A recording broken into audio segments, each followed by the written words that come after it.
Hello दोस्तों, आइए समझते हैं भारतीय न्याय संहिता की धारा 110 को।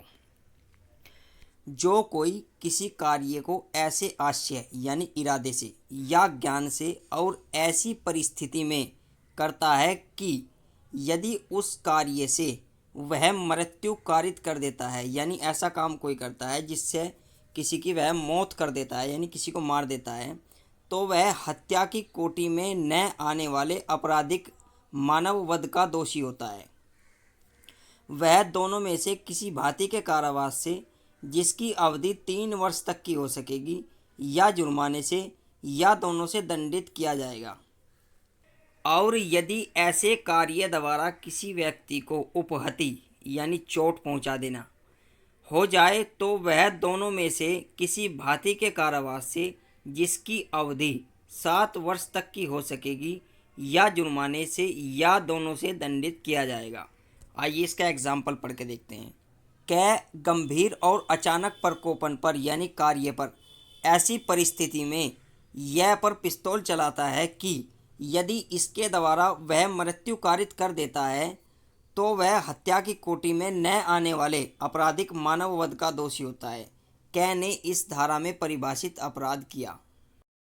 दोस्तों, धारा 110 कॉग्निजेबल ऑफेंस है यानी संज्ञेय अपराध है। इसमें एफआईआर के द्वारा पुलिस गिरफ्तार करेगी। और नॉन बेलेबल ऑफेंस है यानी इसमें जमानत मिलना आसान नहीं है। इसमें आपको पुलिस के द्वारा जमानत नहीं दी जाएगी और इसका जो संज्ञान लेगा वो कोर्ट ऑफ सेशन लेगा, यानी इसका केस जिले में चलेगा।